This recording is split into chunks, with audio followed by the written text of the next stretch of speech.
You cannot leave yet. Okay. Okay. Mr. Bryce Hernandez, hindi tayo personal na magkakilala. Do you confirm? Yes, Your Honor. Ni minsan ay hindi po ako tumawag sa iyo, nag-text message sa iyo, nag-message. Tama ba? Yes, Your Honor.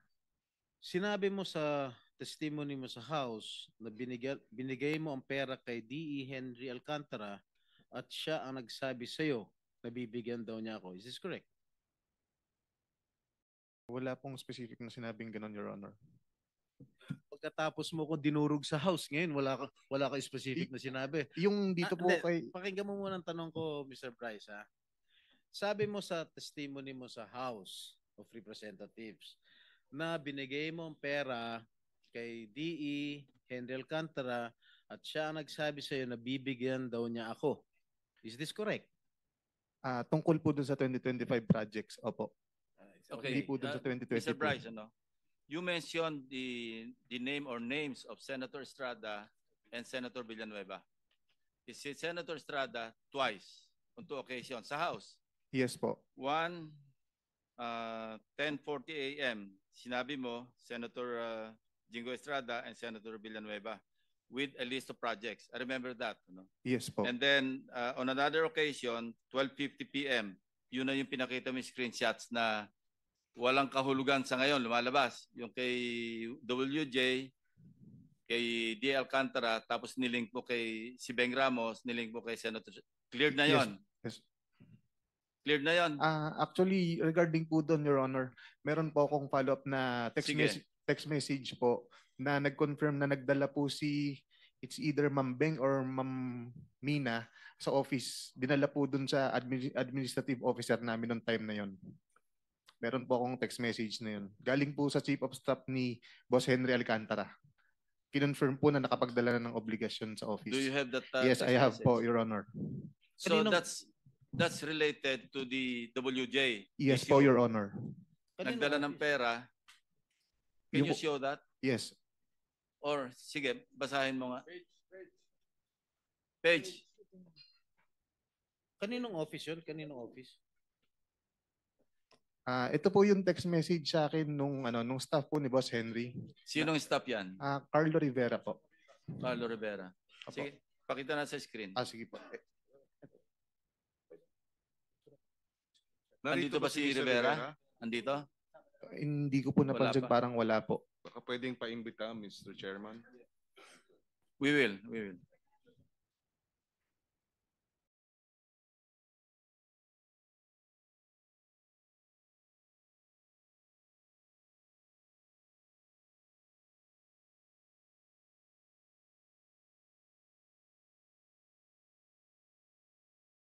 While waiting, yung isa pang pagkabanggit mo sa kanilang dalawa, yung 10:40 a.m.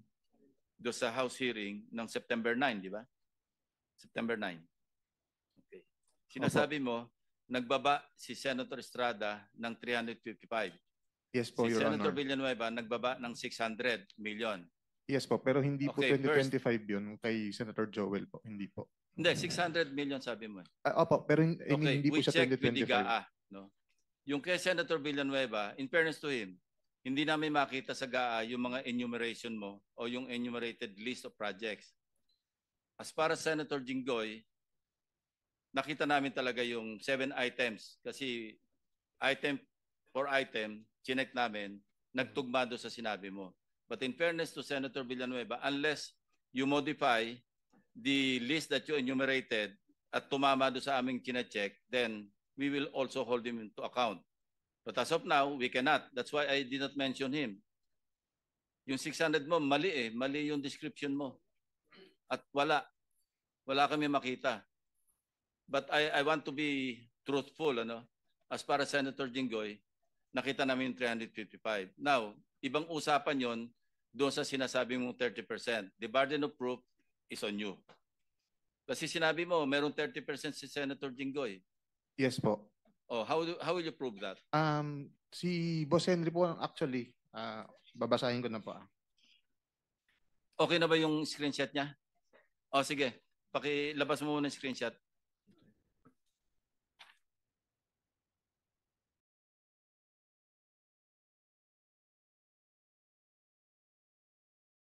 Sige, you start reading from your cell phone. Sige.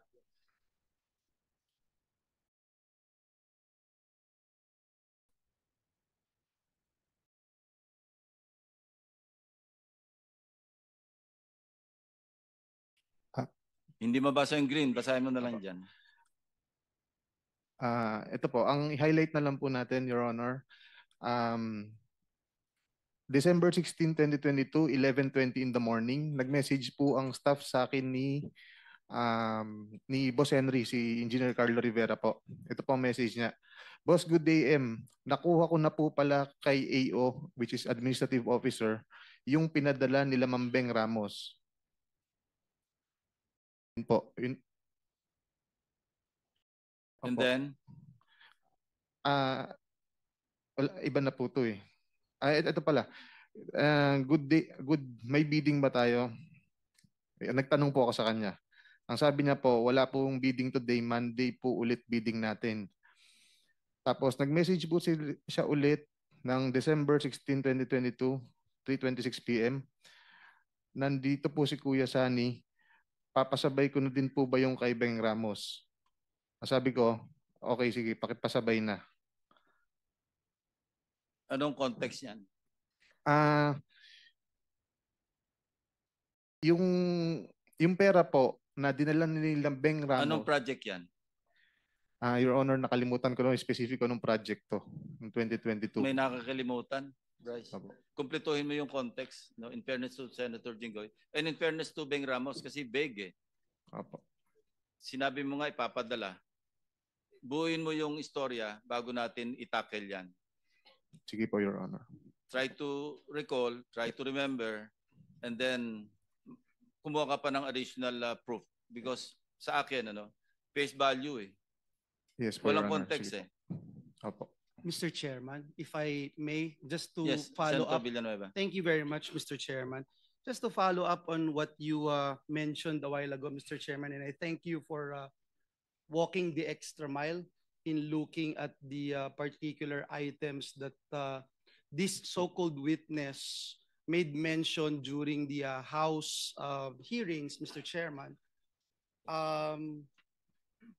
Meron po ako ditong 2023 GAA, Mr. Chairman. 2023 GAA. Sabi po niya doon sa hearing, Mr. Chairman, nasa GAA daw po. He was under oath when he said it. Binasa ko po lahat to, Mr. Chairman.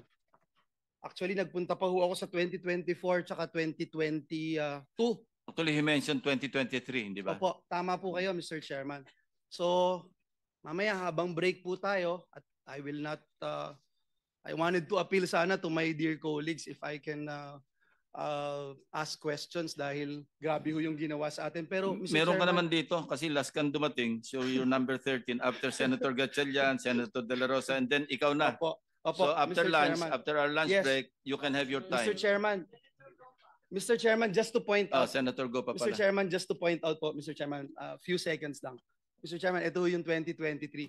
Pwede ho ba ibigay natin kay Bryce ngayon, Mr. Chairman? Hanapin niya po dito yung sinasabi niya doon sa House na nandito yung binabanggit niya na may flood control project si Joel Villanueva. If we can, Mr. Chairman, that's Yeah. okay. But later, we'll leave you your time, your 5 minutes. Thank you. After the break. Senator, ikaw pa, no? Yes, thank you, have Mr. Chair. 2 minutes and 31 I'll seconds. just wrap up.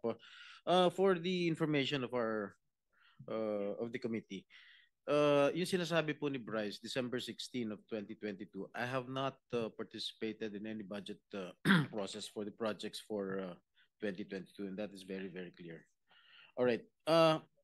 Engineer Alcantara, sinabi ni Bryce na binigyan daw niya sa iyo yung pera at may mga nakausap kang politiko na ang sabi niya, binigyan ka ng pera para ibigay mo sa politiko. Am I correct? Is that true? Is that true? Can you confirm? No, Your Honor. Respectfully deny po yung sinasabi niya. Ano po? Respectfully deny po yung sinasabi niya na binigay niya po sa akin na may mga ganun pong issue, Your Honor. So tama si Senator Lacson, the burden of proof lies with you, Mr. Hernandez. Kasi tahasan mo sinabi sa House of Representatives at kinundina naman ako ng taong bayan dahil sa isang salita mo na ako raw ay humihingi ng 30%. Okay? Mga kababayan, to my colleagues here in the Senate, I have already been crucified, vilified in the past. And I am, again, an easy target. Kahit sino pwedeng sabihin nilang pangalan. Pag sinabi mo ba, si Senator Hontiveros, humihingi ng 30%, maniniwala ba tao? Hindi. Pag ako, si Senator Estrada humingi ng 30%, maniniwala ba tao? Yes.